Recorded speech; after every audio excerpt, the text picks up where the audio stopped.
आज हमारा है टाइप 9, सबसे बेहतरीन, सबसे ज्यादा कॉम्प्लिकेटेड, ऐसा माना जाता है, ट्विस्टेड प्रोडक्ट। तो ध्यान रखो इसे। इसे हम लोग ये भी कहते हैं मूवेबल पुली सिस्टम। यहाँ की जो पुली होती है मूवेबल होती है, ऊपर नीचे जा सकती है, और ऑन दैट बेसिस हमें acceleration, tension and all that को कैलकुलेट करना रहता है। एक रफ स्ट्रक्चर बताता हूं, क्योंकि यहाँ कोई एक तरह का शेप नहीं होता, अरेंजमेंट नहीं होता, बहुत सारे अलग अलग टाइप के मल्टीपल अरेंजमेंट्स होते हैं, मगर एक समझने के लिहाज से एक रफ सिस्टम बता रहा हूं। मान लो ये ब्लॉक है ऑफ मास m1 और दूसरे एंड पर यहां पर ब्लॉक नहीं, डायरेक्ट पुली अटैच्ड है, और ये है ब्लॉक ऑफ मास m2 और ये है एक ब्लॉक ऑफ मास m2। अब आप देख सकते हैं कि इसमें से एक पुली जो है मूवेबल है और एक पुली फिक्स्ड है। ये पुली फिक्स्ड है और ये पुली मूवेबल है। अब ऐसे सिचुएशन में आप इसे सॉल्व कैसे करेंगे? यहां अक्सर पूछा जाता है 3 ब्लॉक्स में से कोई 2 ब्लॉक्स का आपको एक्सेलरेशन दे देगा, चालू है ना? 3 ब्लॉक्स में से 2 ब्लॉक्स का एक्सेलरेशन या वेलोसिटी दे देगा, और तीसरे ब्लॉक का वेलोसिटी या एक्सेलरेशन पूछेगा। तो अब हम उसको सॉल्व कैसे करते हैं? सबसे पहले जो हमारा फिक्स्ड पुली है उसके अपर एंड से आप एक लाइन बना दो। फिक्स्ड पुली के अपर एंड से लाइन बना दो, जैसे कि ये मैंने बनाया फिक्स्ड पुली के अपर एंड से एक लाइन। अब मैं करने क्या वाला हूं, जो सारे डिस्टेंसेस है हर एक के मैं यहां से प्लॉट करूंगा। मैं कहूंगा देखो ब्लॉक m1 यहां से लेकर यहां तक का डिस्टेंस कितना रहेगा, x1। ब्लॉक m2 यहां से लेकर यहां तक का डिस्टेंस क्या रहेगा, x2। ब्लॉक m3 यहां से लेकर यहां तक के डिस्टेंस क्या रहेगा, x3। हर मूविंग ऑब्जेक्ट का आपको क्या करना है, डिस्टेंस प्लॉट करना है। इसी तरह अब ये पुली भी तो मूवेबल है, तो यहां से लेकर यहां तक का डिस्टेंस क्या रहेगा, x4। बात समझ में है? हम क्या कर रहे हैं, हर मूविंग ऑब्जेक्ट का डिस्टेंस प्लॉट कर रहे हैं, कहां से, फिक्स्ड पुली के अपर एंड से। अब आगे क्या, आप गौर से देखो, आपको नहीं लगता कि यहां से लेकर यहां तक एक ही थ्रेड है ना? तो अगर ये ब्लॉक ऊपर गया और ये पुली नीचे भी गया, अगर हो सकता है कि ये ब्लॉक का डिस्टेंस x1 कम हो जाएगा, हो सकता है ब्लॉक पुली x4 का डिस्टेंस बढ़ जाएगा, मगर तुमको मालूम है ये थ्रेड की लंबाई थोड़ी बढ़ेगी, थ्रेड की टोटल लंबाई उतनी चलेगी। जैसे मान लो ब्लॉक m1 पहले 4 सेंटीमीटर नीचे था यहां से, और ये यहां से 6 सेंटीमीटर था, कुल मिलाकर डिस्टेंस कितना हुआ, लेंथ कितना थ्रेड का, 10 सेंटीमीटर। अब ये थोड़ा सा ऊपर गया, अब यहां से 2 सेंटीमीटर, तो जाहिर बात है यहां से कितना होगा, 8 सेंटीमीटर। मतलब लेंथ ऑफ द थ्रेड तो वही रहने वाली है, ओवरऑल वो थोड़ी बदलेगी। बात समझ में आई आप? ठीक है, तो मैं यहां कह सकता हूं कि चलो इस थ्रेड को की लेंथ को मैं L1 बोल देता हूं। मैं यहां कह सकता हूं कि L1 is equals to x1 plus x4। हाँ, बात सही है, आप इसको x1 प्लस x4 बोल सकते हैं। अब आगे क्या, आप इसे डिफरेंशिएट करो विथ रिस्पेक्ट टू t। तो L1 तो कांस्टेंट है ना, यहां से लेकर यहां तक की लंबाई चेंज नहीं होने वाली, कांस्टेंट है। तो किसी भी कांस्टेंट चीज का डेरिवेटिव क्या होता है, 0। 0 is equals to v1 plus v4। बोले ये क्यों, ये डिस्टेंस है ना भैया, x1 x4 क्या है, डिस्टेंस है, and rate of change of distance with respect to time, velocity. तो भैया ये तो वेलोसिटी है, v1 प्लस v4। ओके चलो मान लिया, तो मैं यहां लिख सकता हूं therefore v4 is equals to minus of v1। Let this be equation number 1। Okay चलो मान लिया। आगे क्या, अब आगे देखो बेटा, यहां पे ऐसा है, जैसा आपने थ्रेड L1 पकड़े वैसे एक और थ्रेड है जो पुली से डाला गया है ना? चलो इस थ्रेड की लंबाई आप L2 पकड़ो, तो अब इस थ्रेड की लंबाई को मैं कैसे मेंशन कर सकता हूं? यहां से लेकर यहां तक डिस्टेंस कितना होगा? बोलो बोलो बोलो, सही कह रहे? यहां से लेकर यहां तक लंबाई कितनी है? ये यहां से लेकर यहां तक कितनी लंबाई है? x2 minus x4। अरे भैया यहां से पूरा कितना है? x2 है। यहां से पूरा कितना है? x4 है। तो इस x2 में से अगर x4 को माइनस कर दिया जाए तो इतना बचेगा ना। तो मैं कहूंगा ओके ठीक है भैया, ये जो पार्ट है हमारा, इतना जो पार्ट है ये है x2 माइनस x4। अच्छा, व्हाट अबाउट दिस पार्ट? बोलो, चिल्ला चिल्ला के सामने खुद ही बता रहा हूं। कितना? x2 minus x3। नो बेटा, x2 माइनस x3 तो नहीं हो पाएगा। x3 माइनस, अरे ये लाइन देखो ना यहां से, ये तो समझ में आ रही हो। तो यहां से x3 माइनस x4 है ना। तो हम ये कह सकते हैं कि L2 जो है it is nothing but x3 minus x4। Okay, once again, नहीं पूरा नहीं हुआ वो, हाँ प्लस रहेगा। x3 minus x4 plus x2 minus x4। हाँ, ये इसको और इसको जोड़ने पे L2 हो जाएगा। देखो मैं L2 को ऐसा भी लिख सकता हूं, हमारे पास एक x2 है, x2 plus x3 minus x4 minus 2 x4। Differentiate करो with respect to t, again differentiate with respect to t। L2 क्या है? कांस्टेंट है, कांस्टेंट का डेरिवेटिव 0। और अब v2 v3 minus 2 v4, equation number 2। अब जैसा कि आपको मैंने कहा था कि अक्सर क्या होता है, 3 में से 2 ब्लॉक्स का इंफॉर्मेशन दिया रहता है और तीसरे ब्लॉक का पूछा जाता है। तो यहां पर मान लो तुम्हारे को v1 v2 है, v3 पूछा गया, v1 v2 है, v3 पूछा गया। तो अब क्या कर सकते हैं? तो मगर यहां तो v4 आया है, तो मैं क्या करूंगा, यहां से v4 का रिप्लेसमेंट करूंगा फ्रॉम 1 एंड 2। मैं यहां से वैल्यू डालूंगा v2 plus v3 minus 2 times of v4 की जगह डाल दोगे आप माइनस ऑफ v1। तो फिर उसके बाद 0 is equals to v2 plus v3 plus 2 times of v1। अब अगर मुझे v3 पूछा गया है तो मैं क्या करूंगा, minus v2 minus 2 times of, है ना, ये फॉर्मूला डालूंगा, v2 और v1 की वैल्यू डालूंगा। अब माइनस में आने का मतलब क्या हुआ?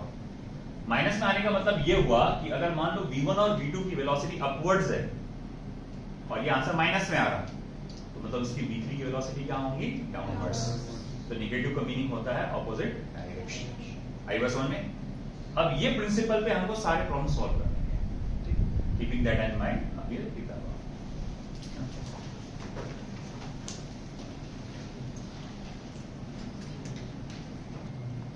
अच्छा ये रिलेशन वेलोसिटी के लिए आया। अगर मुझे एक्सेलरेशन पूछा जाए तो डिफरेंशिएट कर दो विद रिस्पेक्ट टू टाइम। इसे डिफरेंशिएट करो फिर से विद रिस्पेक्ट टू टाइम, तो ये बन जाएगा acceleration a3 is equals to minus a2 minus 2 times of a1।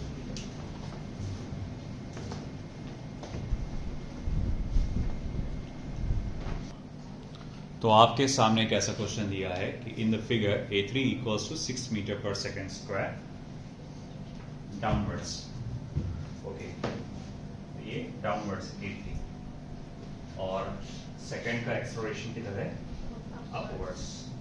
a1 का हमें पता नहीं, अप होगा कि डाउन होगा, कुछ भी आइडिया। अभी हमें a1 का एक्सप्रेशन पूछा गया है ना। किसी एक डायरेक्शन को पॉजिटिव पकड़ लो, मान लो कि मैं अपवर्ड्स डायरेक्शन को पॉजिटिव पकड़ता हूँ। दैट मीन्स व्हाट, कि जो अपवर्ड्स है a2 है ना, इसको मैं लिखूंगा प्लस 4 मीटर पर सेकंड स्क्वायर जब उसकी वैल्यू डालूंगा तो, और जब a3 की वैल्यू डालूंगा इक्वेशन में तो मैं इसको क्या लिखूंगा, माइनस 6 मीटर पर सेकंड स्क्वायर। अपनी मर्जी से मैंने चूज किया डायरेक्शन अपवर्ड्स और पॉजिटिव। अब क्या करना है, सिमिलर टू दैट, यहां से आप लाइन खींचेंगे, मार्क करो सभी के लोकेशंस, यहां से यहां तक के लोकेशन हो जाएगा x1, और फिर यहां से लेकर यहां तक हो जाएगा x2, फिर यहां से लेकर यहां तक हो जाएगा x3, फिर उसके बाद movable pulley system x4। In the similar manner आप पहले जैसे किए थे वैसा ही क्या करना है आपको। सबसे पहले L1 देखो क्या आएगा। L1 मतलब क्या रहेगा, ये वाले स्ट्रिंग की लंबाई। तो यहां से यहाँ x1 और यहां से यहाँ x4। तो L1 is nothing but x1 plus x4। अगर मैं इसे डिफरेंशिएट करता हूं विद रिस्पेक्ट टू t, तो भाई ये हो जाएगा 0 is equal to v1 plus v4। एक और बार डिफरेंशिएट करो क्योंकि मेरे को वेलोसिटी की मुझसे एक्सप्रेशन पूछा गया है, तो मैं इसको एक और बार डिफरेंशिएट करूंगा तो 0 is equal to a1 plus a4। That means a4 is equal to minus of a1। Let this be noted as question number 1। फिर आगे क्या, तो फिर आगे अब ये थ्रेड की बारी आई, इस थ्रेड की जिसकी लंबाई L2 है। ठीक है, तो इस थ्रेड की लंबाई L2 है। L2 को क्या लिख सकता हूं मैं, यहां से लेकर देखो पहले यहां से लेकर यहां तक लिखना है x2, उसमें से x4 को क्या करो माइनस करो। तो इतना पार्ट जो है आपका वो आ रहा है x2 minus x4। What about this x3 minus x4। तो मैं यहाँ कह सकता हूँ कि L2 is equal to x2 minus x4 plus x3 minus x4। So it can also be written as x2 plus x3 minus x4. Equation number 2, not equation number 2. Sorry, x3 minus 2 times of x4. Sorry, minus 2 times of x4. अब इसे differentiate करो। तो differentiate करेंगे अगर आप तो ये हो जाएगा 0 plus v2, not plus 0 equals to v2, बोलो आगे, plus v3 minus 2 times of v4। Okay, again differentiate करो तो क्या हो जाएगा आपका 0 a2 plus a3 minus 2 times of a4। अच्छा, a4 की जगह क्या डाल सकता हूं मैं, minus of a1। 0 is equals to a2 plus a3 minus 2 times of minus of a1। तो 0 is equals to a2 plus a3 plus 2 times of a1। अब आगे क्या, मुझे कैलकुलेट क्या करना है a1। तो twice of a1 is equals to minus of a2 plus a3, है ना, ये पूरा उधर चला जाएगा। तो ट्वाइस ऑफ a1, अब वैल्यू डालो इसकी, माइनस ऑफ a2 कितना है बेटा 4 मीटर पर सेकेंड अपवर्ड्स मतलब पॉजिटिव, प्लस a3 कितना है 6 माइनस 6 डाउनवर्ड से। तो ठीक है ना, तो अब क्या हो जाएगा नेट एक्सप्रेशन देखो, 4 माइनस 6 क्या हो जाएगा -2, तो वो हो जाएगा माइनस ऑफ -2, यानी twice of a1 is how much, just 2। a1 is also how much then +1 metre पर second square.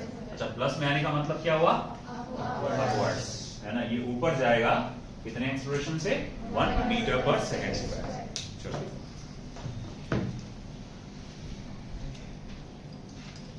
for the previous arrangement, if velocities 1 and 2 both are 1 meters per second upwards, find the velocities of 3 at that moment. अरे भाई simple है, जो velocity का relation है वही acceleration का है, तो जो एक्सेलरेशन का था वही वेलोसिटी का है। आप यहां से आओ ना, कहां गया वो a1 a2 a3 के बीच का रिलेशन का है, ये वाला लो ना यहाँ से, ये या फिर यहाँ से लो, ज्यादा बेटर रहेगा, यहाँ से ले लो। तो 0 इज इक्वल टू मैं लिख सकता हूँ v2 plus v3 plus 2 times of v1।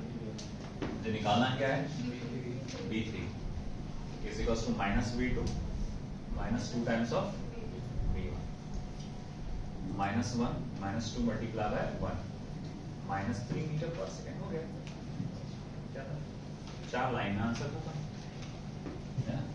वो अलग बात है किससे चुराए, इसलिए 4 लाइन, है ना। अगर उसको सॉल्व करते बैठते तो पूरा यहाँ से यहाँ तक के आना पड़ता था, यहाँ तक तो भी आते थे b4, फिर वहां से b4 की वैल्यू उठा के इधर डालते थे, इसीलिए मतलब लाइन्स बढ़ जाती थी ऑटोमेटिकली। अगर क्लास में ऐसा एग्जाम में एग्जैक्ट यही क्वेश्चन आता तो पूरा वहां से एग्जैक्ट यहाँ तक ही चलना पड़ता था।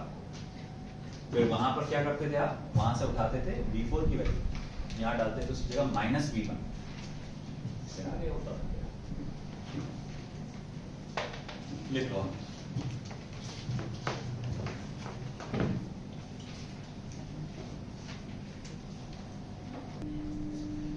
in figure, assume that there is negligible friction between the block and the table. Compute the tension in the cord connecting M2, है ना? और compute the tension in the cord connecting M2 and the pulley and acceleration of M2 if M1 is equals to 300 gram, M2 equals to 200 gram, ठीक है, and force is 0.40. सबसे पहले तो देखो एक बात बता दो, ये सब ग्राम्स में है, इसे किलोग्राम्स में लिख लेते हैं, आसान जाएगा। M1 equals to 300 ग्राम दिया गया है, मैं इसे 0.3 किलोग्राम्स लिख सकता हूँ। M2 is equals to 200 ग्राम दिया गया है, इसे मैं 2 किलोग्राम लिख सकता हूँ। और फोर्स की तो बात पता ही हमारा टेंशन ही नहीं, वो ऑलरेडी 0.40 या 0.4 न्यूटन दिया है। अब आगे कैसा, देखो कैसा है, जब आप इसे ब्लॉक को खींच रहे होंगे तो ये रस्सी खींच जा रही होगी, जिससे ये पुली आगे की तरफ खींचा जा रहा होगा और पुली से अटैच रस्सी भी आगे की तरफ खींची जा रही होगी। तो यहां पर टेंशन डेवलप होगा T, और यहां पे भी टेंशन डेवलप होगा T, है ना? तो रस्सी के इस पार्टिकल को लगेगा कोई मुझे इधर T फोर्स से खींच रहा है, क्योंकि आपको याद होगा मैंने कहा था जहां तक रस्सी यूनिफॉर्म है वहां तक टेंशन कैसा होता है, सेम। तो हर पार्टिकल को फील होगा, यहाँ के हर पार्टिकल को फील होगा कि मुझे पीछे आगे की तरफ खींचा जा रहा है। इस पार्टिकल को भी फील होगा क्योंकि पुली आगे बढ़ रही है कि मुझे इधर खींचा जा रहा है T फोर्स। मगर इस पार्टिकल को क्या फील होगा, वो न्यूटन थर्ड लॉ के तहत to every reaction there is equal to equivalent reaction, कि मुझे यहाँ पर उल्टे डायरेक्शन में खींचा जा रहा है T फोर्स, और यहाँ के पार्टिकल को क्या लगेगा कि मुझे उल्टा खींचा जा रहा है विद T फोर्स। थोड़ा ये रस्सी को लंबी बना देता हूँ ताकि थोड़ा चीजें सही से मैं ड्रॉ कर सकूँ।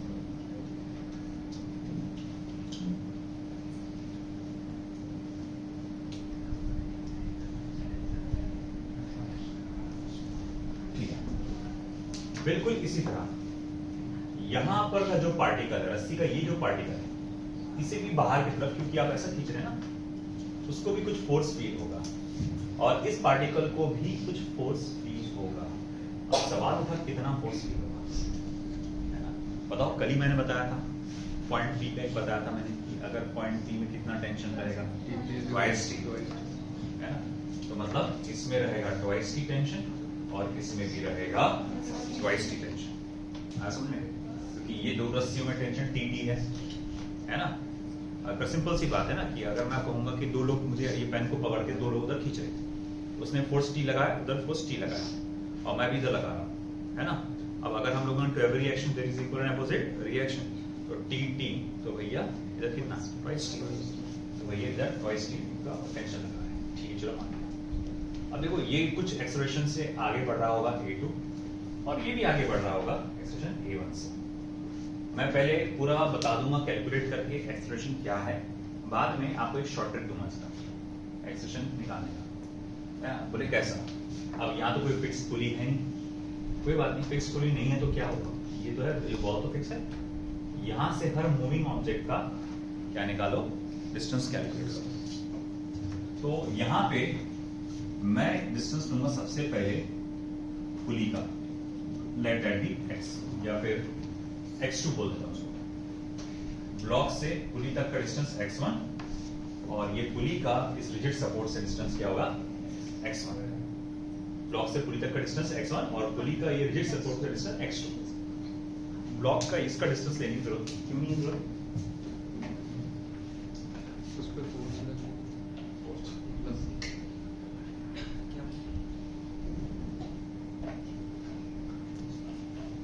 इतने में काम हो जाएगा।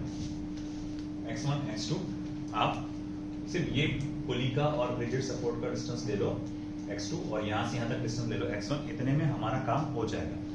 हम आगे इसका डिस्टेंस क्यों नहीं प्लॉट कर रहे? जैसे पिछले केस में पूरा डिस्टेंस प्लॉट किया, यहां क्यों नहीं कर रहे?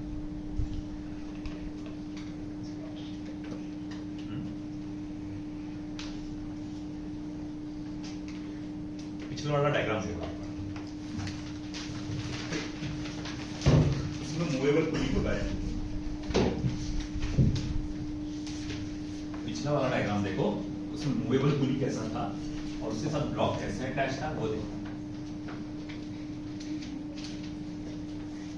देखो अगर आपको याद हो नीचे इस तरह से पुली थी, है ना, ये भी किसी पुली से आया था और यहाँ ब्लॉक था और एक यहाँ पे दूसरा ब्लॉक है ना। देखो ये पुली खुद नीचे जाएगी, आगे पीछे ऊपर नीचे जा सकती है और ये भी आगे पीछे नीचे जा सकता है। तुमको लगता है कि इन दोनों का डिस्प्लेसमेंट हमेशा सेम है ना? प्रैक्टिकली फील करो ना, प्रैक्टिकली इमेजिन करो, है ना। वो भूल जाओ, फिजिक्स को भूल जाओ, तुम अपने एक कॉमन लाइफ के हिसाब से देखो। तुमको लगता है कि अगर मैंने इसको छोड़ा तो अगर ये ब्लॉक 10 सेंटीमीटर नीचे गया तो ये भी 10 ही सेंटीमीटर नीचे जाएगा? नहीं, क्योंकि ये जो ब्लॉक है इसी ऊपर से डाला हुआ है, ये रस्सी जो है इसी ऊपर से डाली हुई है, ये इसके ऊपर स्लाइड होती है, रोल होती है, सॉरी जो भी कहा जाएगा, है ना। ये जो ब्लॉक है इस पुली से डायरेक्ट अटैच है, इस ब्लॉक से डायरेक्टली अटैच है ना। अब ये सिस्टम कैसा है कि अगर ये टेबल है ना, और अगर सपोज करो मैं इसको खींच रहा हूं, है ना, वो या उठ जा रहा हो, ठीक है। अब अगर मैं इसको ऐसा खींच रहा हूं, है ना, आप देखो ये मेरा हाथ ज्यादा डिस्प्लेस हो रहा है एज कंपेयर टू चेयर, तो यहां पर ये डायरेक्टली अटैच नहीं, इस पे से क्या हो रहा, स्लाइड होते रहा है और उसकी वजह से इस पे क्या लग रहा, फोर्स लग रहा है। और अब ये क्या हो रहा, डायरेक्टली अटैच है, मेरा हाथ जितनी स्पीड से जाएगा उतनी स्पीड से ये भी आगे आएगा, मेरा हाथ जितने एक्सेलरेशन से आगे जाएगा चेयर भी उतनी एक्सेलरेशन से आगे जाएगी। मगर जो मैंने ये सिस्टम बताया था आपको, मेरे हाथ का एक्सेलरेशन ज्यादा है एज कंपेयर टू दी पुली का, ये चेयर का एक्सेलरेशन से, तो यहां पर मोशन दोनों का डिफरेंशिएट है, मोशन दोनों का कैसा है, डिफरेंशिएट है, अलग अलग है। ये जो है इसका एक्सेलरेशन अलग है, इसकी स्पीड अलग है और इसकी स्पीड ये अलग है ना, ये तो इसकी स्पीड अलग है, इसकी स्पीड अलग है।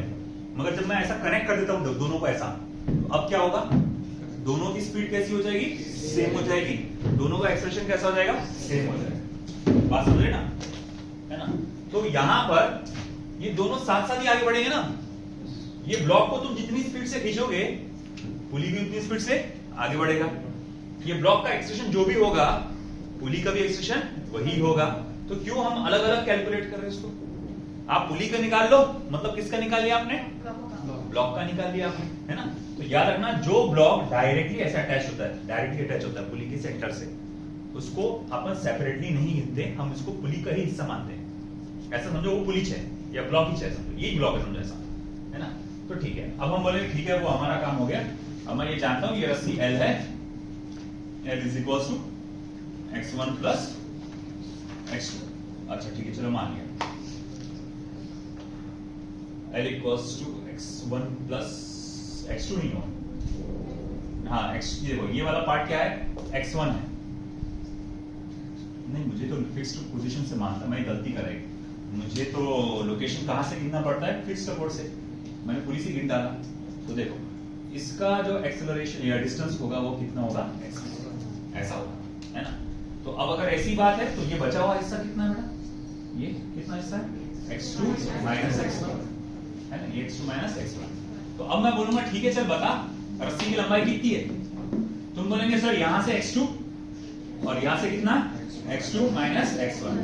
तो ठीक है चलो भैया लिखो x2 plus x2 minus x1, समझे ना। मेरे से गलती क्या हुई थी, मैंने लोकेशन x2 कहां, x1 कहां से दिया था, पुली से, जबकि हम लोग कहां से देते, एक फिक्स्ड सपोर्ट से, है ना। तो अब देखो आगे क्या, इसको फिर देखो L equals to twice x2 minus x1, twice x2 minus x1, differentiate करो, 0 2v2 minus v1, again differentiate, तो क्या होगा फिर बेटा, 2a2 माइनस a1। देखो a1 इज इक्वल टू क्या हो जाएगा, 2 टाइम्स ऑफ a2। इसका मतलब क्या हुआ, इसका मतलब ये हुआ कि अगर a2 की वैल्यू अगर मैं a डालता हूं तो a1 की वैल्यू को क्या लिखूंगा बेटा मैं, a2 की वैल्यू को अगर मैं a1 की वैल्यू अगर a2 की वैल्यू अगर a है तो A1 की वैल्यू क्या हो जाएगी twice A. Keeping that in mind मैं सबसे पहले ब्लॉक M1 का फ्री बॉडी डायग्राम बनाऊंगा। ठीक है, ये है ब्लॉक M1, इसका फ्री बॉडी डायग्राम बना। बताओ इस पे कौन कौन से फोर्सेस लग रहे हैं।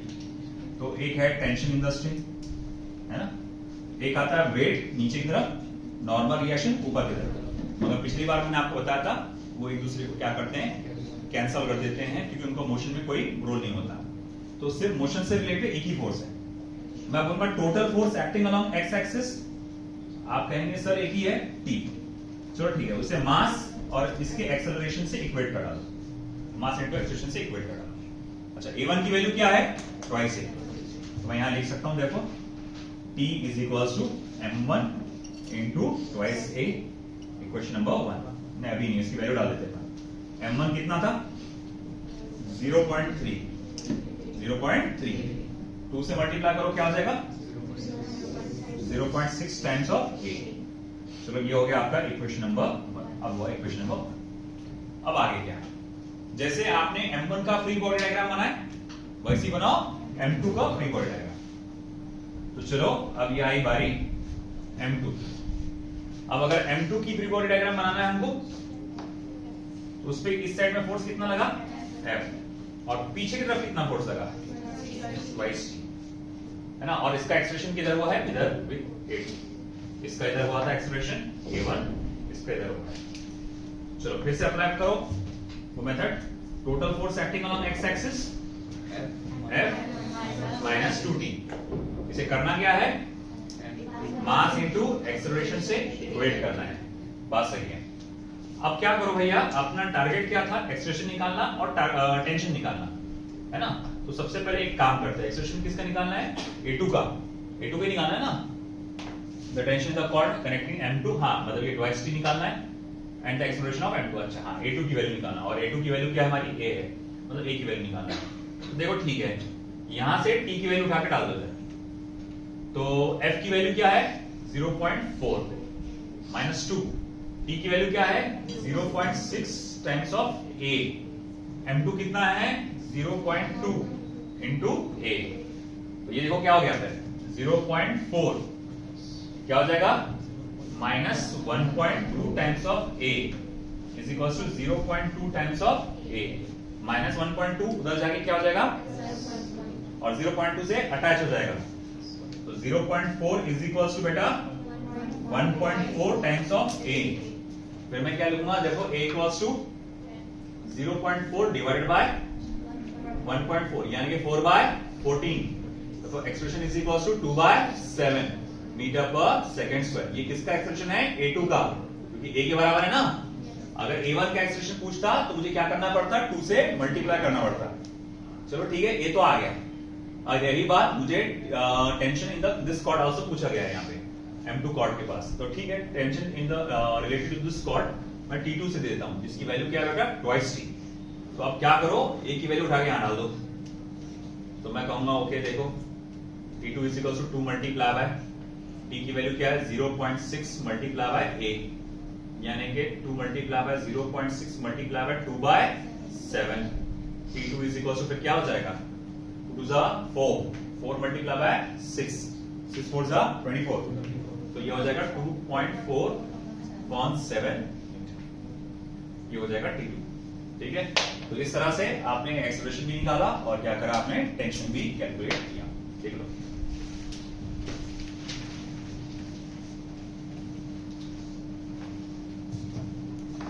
जेई वाले खास तौर से ध्यान देना ऐसे क्वेश्चंस पे, खास तौर से। अब जैसे कि आपको याद होगा, मैंने अभी कहा था कि एक आपको शॉर्टकट बताऊंगा एक्सेलरेशन निकालने की, जिससे आप ये आपका टाइम बच जाएगा यहां तक का पूरा, आप डायरेक्टली एक्सेलरेशन को रिलेट कर पाओगे। देखो ये ब्लॉक पुली से डायरेक्टली अटैच था, उस पे से वायर गया था ऐसा, है ना, और वो वायर से ये ब्लॉक अटैच था। वैसे ही ये ब्लॉक इस पुली से डायरेक्टली अटैच है, फिर उस पे से वायर गया है और वो वायर से ब्लॉक M अटैच है। एक और ऐसा डायग्राम बनता है,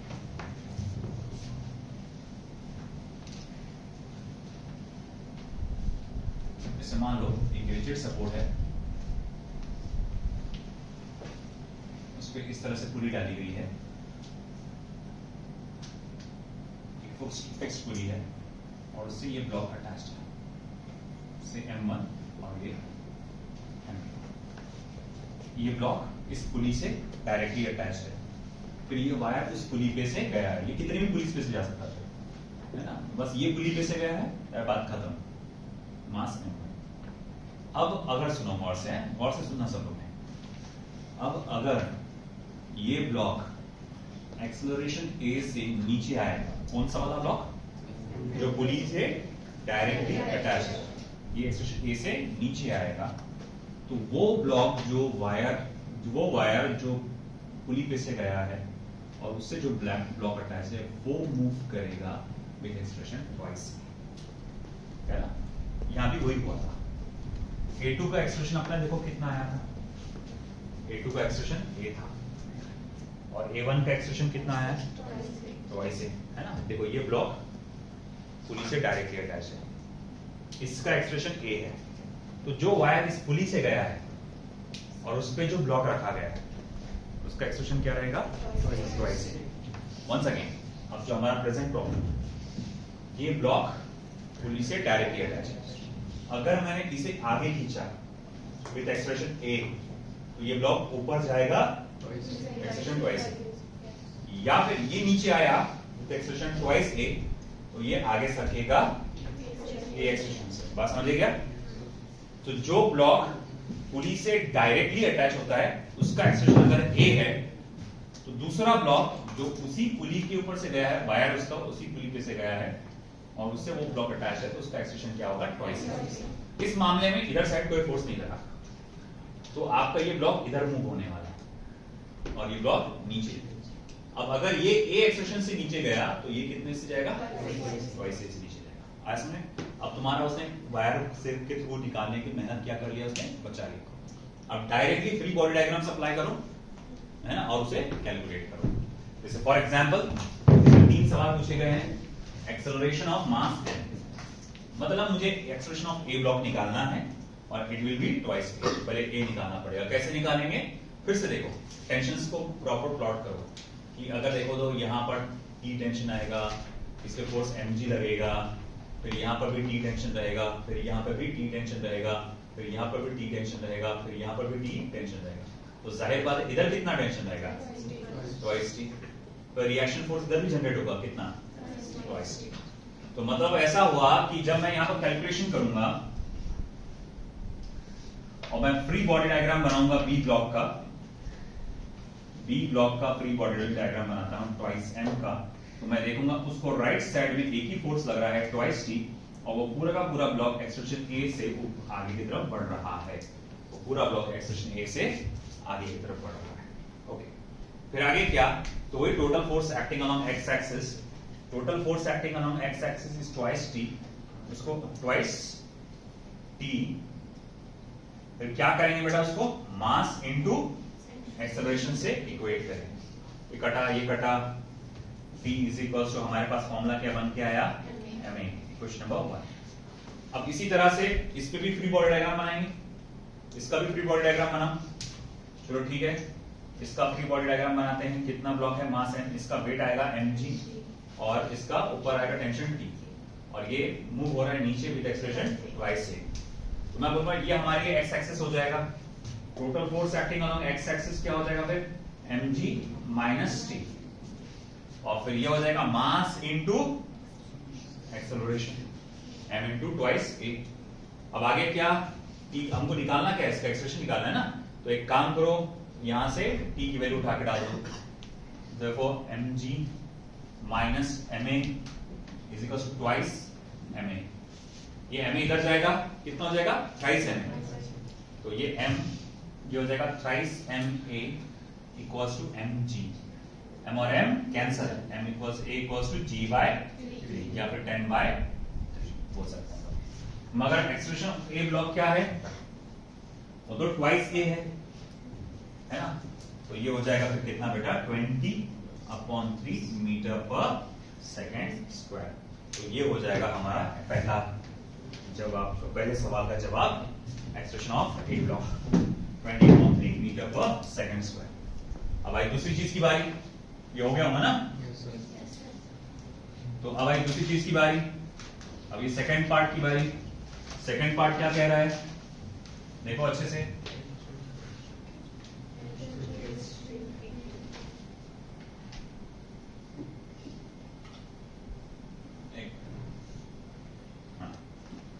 सेकंड पार्ट, तो सेकंड पार्ट क्या कह रहा है, tension in the string P Q, मतलब सिंपली टी की वैल्यू निकालना है, पी क्यू है ना, टी की वैल्यू निकालना है, बस उसे करना है।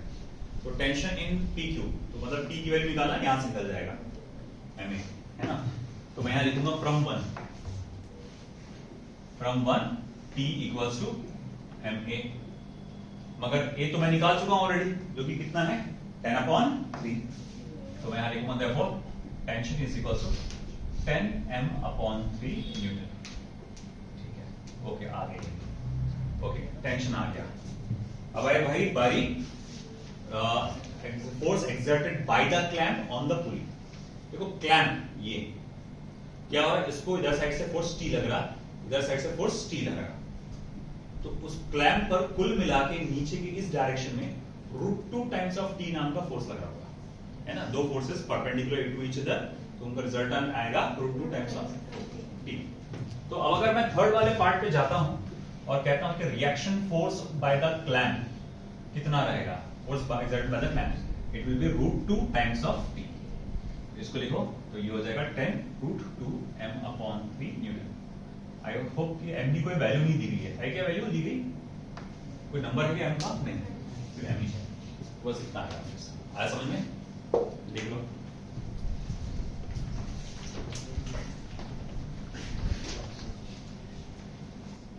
सामने मैंने आपको दो एग्जांपल्स दिया है।